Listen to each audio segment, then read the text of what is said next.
Creo que nuestra comida hoy en día es diversa. Las comidas medievales tenían un montón de verduras. Nos hemos olvidado por completo de estos sabores perdidos que alguna vez alimentaron a reyes y campesinos, y sus historias son mucho más interesantes que cualquier cosa que encontrarías en el supermercado. Vamos a desenterrar estas joyas culinarias olvidadas del pasado. Comencemos con la falda que alguna vez fue el orgullo de muchos jardines medievales en toda Europa. Este tubérculo parecía un montón de zanahorias delgadas y pálidas, que crecían en un grupo desde un solo punto. Lo especial no era su apariencia, sino su notable dulzura natural en una época antes de que el azúcar fuera común. Skirret era el dulce de la naturaleza que crecía justo en los cocineros medievales del patio trasero preparaban skirit de manera muy similar a como hacemos las papas hoy en día. Lo hervían, lo hacían puré e incluso lo agregaban a pasteles y tartas. La dulzura de la falda significaba que podía cruzar la línea entre el plato principal y el postre. Aparecía regularmente en las fiestas reales. Tal vez si se hubiera centrado más en su huerto que en conseguir nuevas esposas, la historia habría resultado diferente. Divorciado, decapitado y comido. Skirwit no suena igual. La conexión real ayudó a Skirwit a mantener su popularidad durante el periodo de tutores.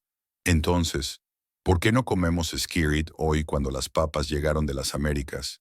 Rápidamente se apoderaron de la agricultura europea. Las papas produjeron más alimentos por acre, crecieron de manera más consistente y se almacenaron mejor durante el invierno.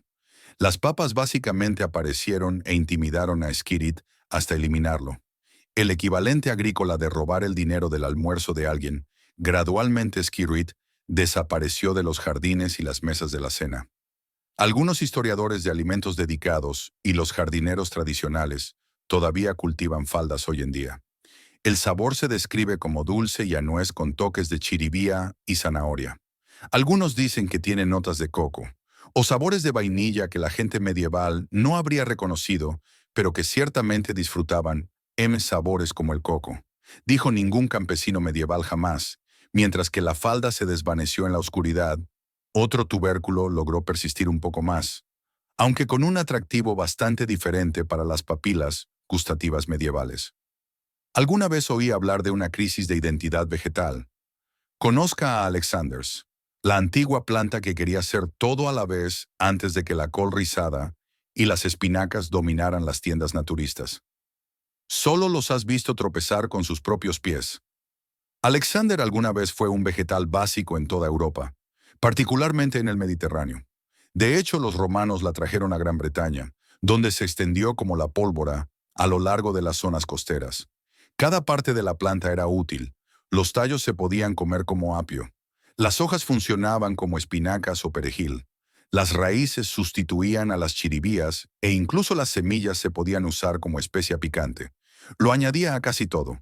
Sopas, guisos, ensaladas y guarniciones durante el invierno y principios de la primavera, cuando escaseaban otras verduras. Alexander era a menudo la única verdura fresca disponible, lo que hacía que Alejandro fue particularmente valioso por lo fácil que crecía. No necesitaba tierra lujosa ni cuidados especiales. Simplemente aparecía a lo largo de los caminos, zanjas y cerca de las zonas costeras. Era básicamente la maleza que los medievales decidían comer en lugar de matar. Un enfoque mucho mejor que el que adoptan los propietarios modernos con los dientes de león. Muchos monasterios medievales mantienen parches de Alejandro como alimento de emergencia. Los registros históricos del año 1000 muestran que algunos monjes en el norte de Europa sobrevivieron a los duros inviernos confiando en esta abundante planta cuando sus otras reservas de alimentos se acabaron. Monjes Alejandro no fue solo la cena, fue la diferencia entre la vida y el hambre con todos estos beneficios. Quizás te preguntes por qué abandonamos a Alejandro. La verdad, el apio. Sucedió cuando el apio, cultivado con su sabor más suave, estuvo ampliamente disponible en el siglo XVII. La gente gradualmente se olvidó de Alexander. Es el equivalente vegetal de ser fantasma. Un día todos lo comían. Al día siguiente habían pasado a la nueva opción más moderna. Hoy en día Alexander todavía crece de forma silvestre en muchas áreas costeras de Europa, particularmente en el Reino Unido y las regiones mediterráneas. Los recolectores y los amantes de la historia de la comida lo cosechan mientras el resto de nosotros comemos apio aburrido, sin darnos cuenta de que hemos pasado de ser un superhéroe vegetal a un compañero. Mientras Alexander's pasó de moda debido a su fuerte sabor, otra verdura medieval desapareció a pesar de ser sorprendentemente deliciosa. ¿Cuánta gente hoy pagaría más por una vegetal que parece una zanahoria negra y arrugada en la época medieval? Escorera era exactamente esto, una raíz de lujo en la que los hogares ricos derrochaban a pesar de su apariencia poco impresionante. La gente rica de la Edad Media desembolsaba mucho dinero por lo que básicamente parecía una zanahoria que caía en una chimenea. La escoronara, también conocida como salsifí negro, tiene una historia única entre los vegetales medievales. A diferencia de muchas plantas de jardín comunes que crecían de forma silvestre antes de su cultivo. La escoronara fue traída específicamente a Europa desde España e Italia durante el siglo XVI. El nombre en sí proviene del italiano scorzanara, que significa piel negra, una descripción sencilla, si es que alguna vez hubo una. Debajo de ese exterior áspero y oscuro se esconde un sabor sorprendente, que los gourmets medievales no se cansaban cuando la escorera cocida ofrece un sabor a menudo descrito como terroso y ligeramente a nuez con toques inesperados de alcachofa y ostra. Un manuscrito de cocina medieval de 1465 la describe como la raíz que sabe a mar y tierra juntos, apta para la mesa de un señor. La carne blanca del interior se mantiene firme cuando se cocina, pero se vuelve lo suficientemente tierna como para derretirse en la boca. Preparar el scorson no era una tarea sencilla. Los cocineros medievales tenían que raspar la dura piel exterior y luego colocar rápidamente la carne blanca expuesta. En agua con vinagre para evitar la decoloración, era la versión medieval de preparación de alimentos de alto mantenimiento. Todo ese trabajo para algo que todavía parecía un palo en el plato. Las raíces estaban. Por lo general, se hervía y luego se servía con mantequilla o grasas de carne ricas. A veces junto con carnes de caza como venado o jabalí. Lo que hizo que la escorera fuera particularmente valiosa en la época medieval fueron sus supuestas propiedades medicinales. La planta obtuvo su nombre científico, Scorzonera hispanica, de la creencia de que podía curar las mordeduras de serpientes venenosas. La escorzonea se parece a las escoltas, la palabra catalana para serpientes venenosas, cuando el tratamiento médico implicaba sangrías y pociones extrañas. Comer una elegante zanahoria negra para curar las mordeduras de serpientes en realidad parecía bastante razonable en comparación con las prescripciones de los médicos medievales. Scorzera para todo, desde mordeduras de serpiente hasta síntomas de peste. Un texto médico de 1580 afirma: la raíz tomada con vino protege contra todos los venenos y venenos especialmente contra la picadura de víboras. Si bien estas afirmaciones médicas finalmente demostraron ser falsas, la reputación de las verduras como un alimento de lujo persistió. La escorzonara desapareció gradualmente de la cocina común a medida que los gustos cambiantes y las verduras más nuevas tomaron protagonismo, a diferencia de algunas verduras medievales completamente desaparecidas. La escorzonara todavía crece hoy en jardines especializados, aunque no la encontrará en su tienda de comestibles habitual, desde las elegantes mesas de la nobleza medieval hasta la oscuridad. La caída en desgracia de la escorona allanó el camino para otra planta medieval con un nombre extraño. Imagine una verdura tan subestimada que la gente le puso el nombre de un rey solo para hazlo. Suena importante. Eso es exactamente lo que pasó con el buen rey Enrique. Un verde frondoso que alimentó a innumerables campesinos medievales en toda Europa. A pesar de su nombre real, esta planta no era nada elegante. Era el verde preferido de la gente común que no podía permitirse importaciones exóticas o parcelas de jardín especiales. El buen rey Enrique, científicamente conocido como Chenopodium bonus henricus, creció abundantemente en la naturaleza y luego se cultivó en los jardines de las casas. La planta presenta hojas de color verde oscuro, en forma de flecha que brotan de un tallo central, que crece hasta 2 pies de altura en condiciones ideales. Cocineros medievales. Coseché los brotes jóvenes en primavera como espárragos, mientras que las hojas maduras se recolectaron durante todo el verano y el otoño. lo que proporcionó una cosecha de casi todo el año. Fuente de alimento. ¿Por qué el extraño nombre? Nadie lo sabe con certeza. Algunos dicen que lleva el nombre de un duende alemán llamado Heinz, que se creía que ayudaba en el hogar. Otros afirman que hace referencia al rey Enrique IV de Francia, que quería asegurarse de que cada campesino tuviera un pollo en la olla. Aunque la planta recibió su nombre mucho antes de su reinado, la verdad probablemente no involucra ni a reyes ni duendes, sino al marketing medieval en su máxima expresión. Una bofetada real a cualquier cosa. Y de repente todos quieren comer malezas en la cocina. El buen rey Enrique funcionó de manera muy similar a como los campesinos de espinacas hervían las hojas tiernas brevemente, en agua, y luego se fríen con un poco de grasa si tuvieron la suerte de tenerla. El sabor es terroso con un ligero amargor que los medievales apenas notaban. Dadas las limitadas alternativas, un registro de cocina del siglo XV menciona que incluso los hogares más pobres mantienen parches de Bonus Henricus para cuando no pudiera crecer nada más. Lo que hizo que el buen rey Enrique fuera particularmente valioso para las comunidades medievales fue su resistencia. La planta es casi indestructible, sobreviviendo a las heladas, la sequía, el suelo pobre y el abandono. También contiene cantidades impresionantes de vitamina C, ayudando a los campesinos medievales a evitar el escorbuto durante los duros inviernos cuando no había frutas frescas. Era básicamente el multivitamínico medieval, menos los sabores afrutados y las formas de los personajes de dibujos animados a pesar de la alimentación. Generaciones de europeos. El buen rey Enrique desapareció de nuestras dietas cuando las espinacas cultivadas estuvieron ampliamente disponibles en el siglo XVII.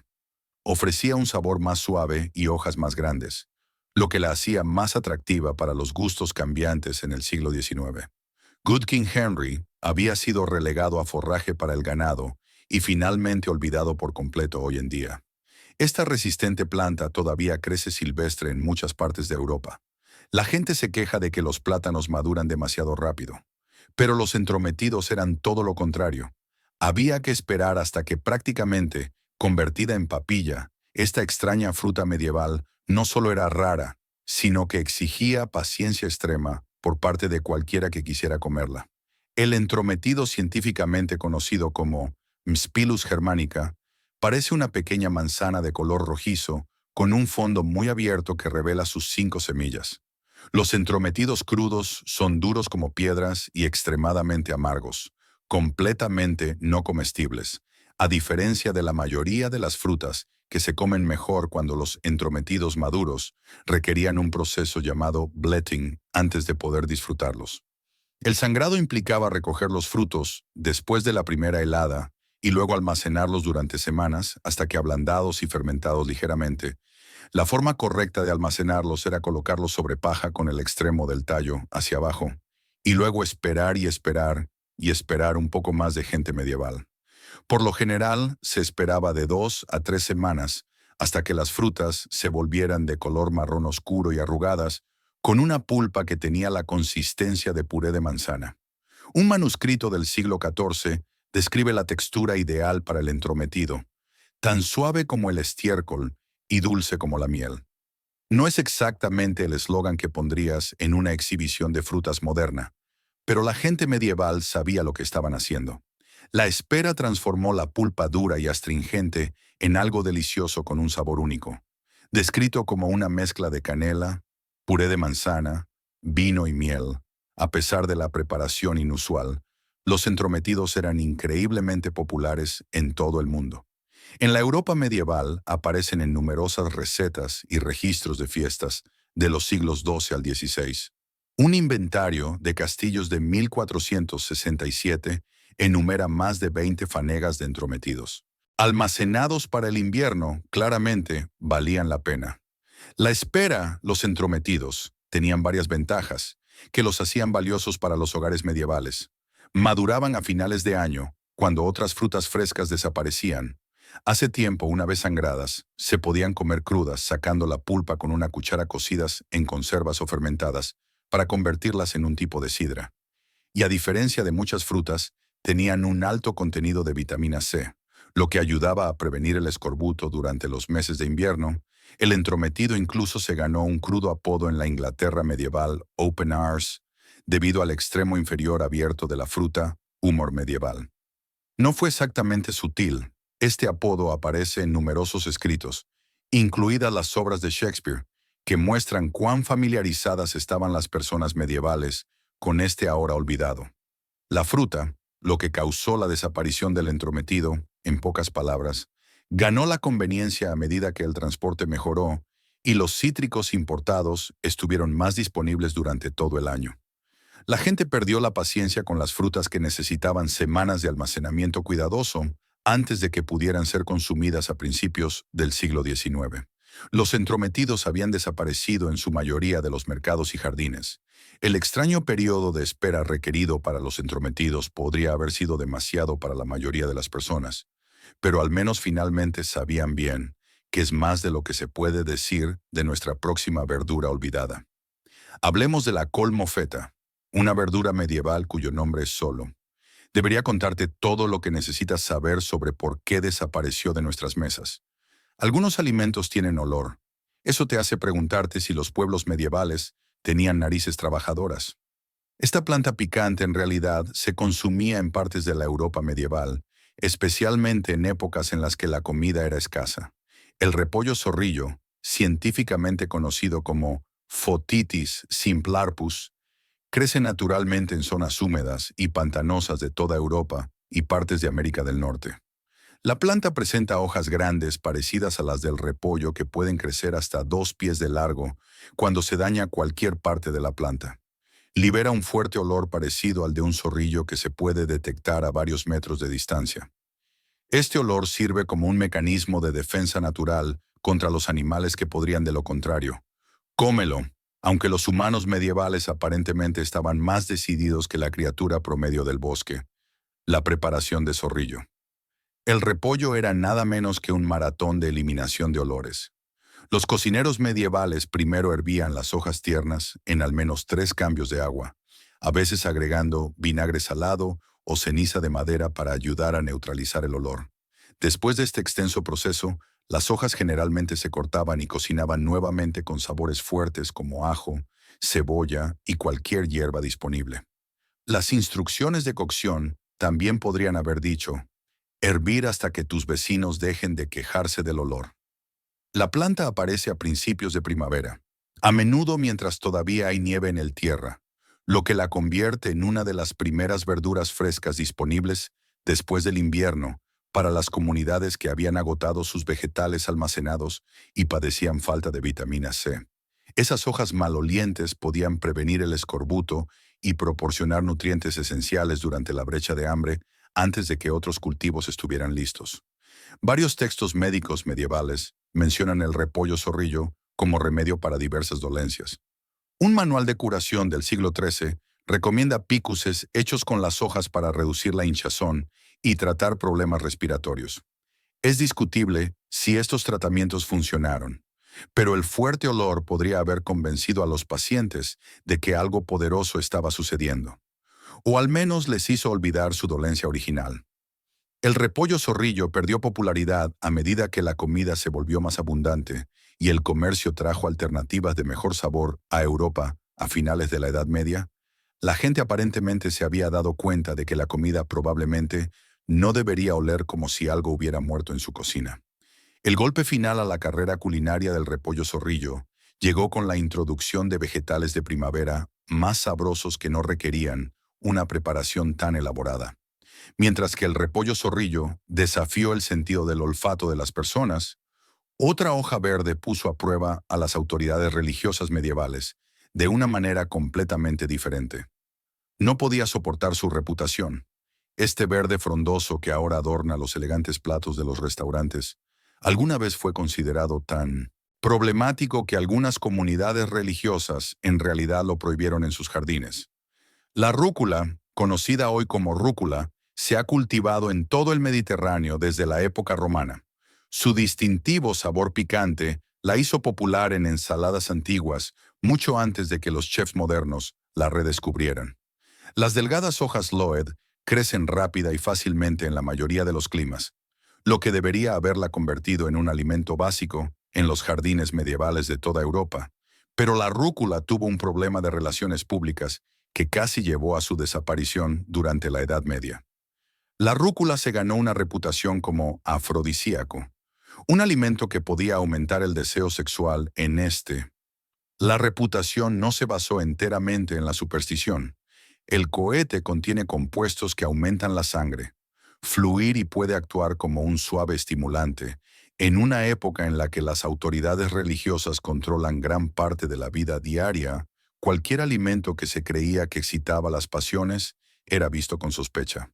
Una guía de jardinería monástica del siglo XI advierte: la rúcula calienta la sangre y no debe ser consumida por monjes jóvenes que luchan contra la tentación de la carne. El cohete siguió siendo popular en la cocina medieval secular. Normalmente se comía cruda en ensaladas mezcladas con verduras más suaves para equilibrar su fuerte sabor.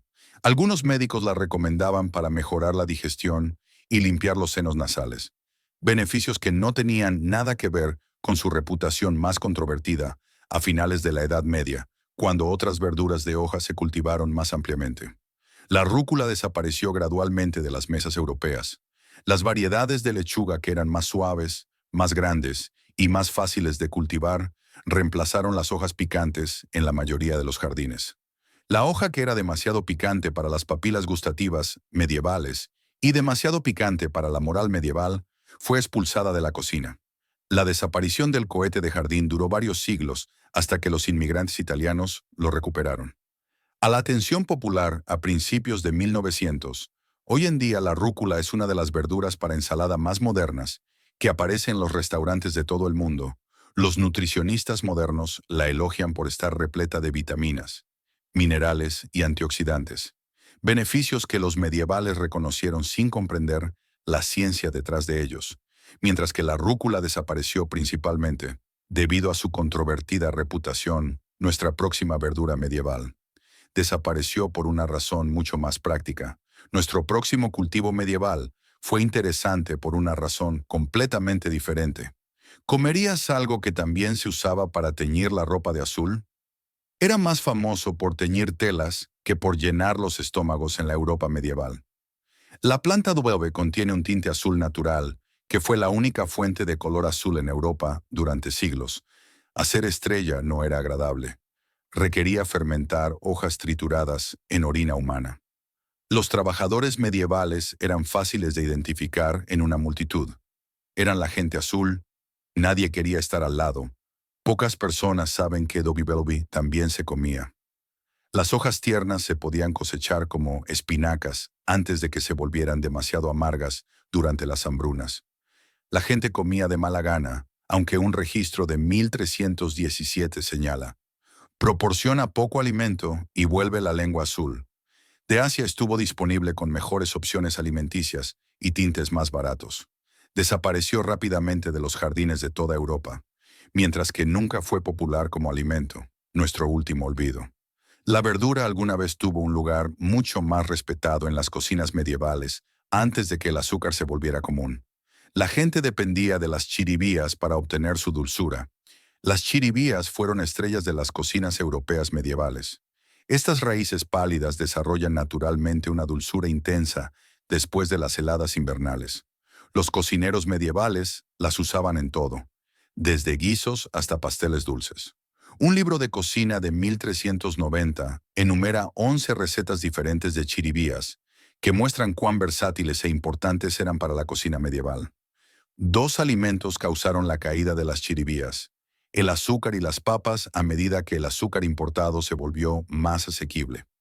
Las chiribías ya no eran necesarias como edulcorantes, mientras que las patatas ofrecían mayores rendimientos y más calorías. Desde una superestrella medieval hasta un acompañamiento ocasional, es como un tubérculo.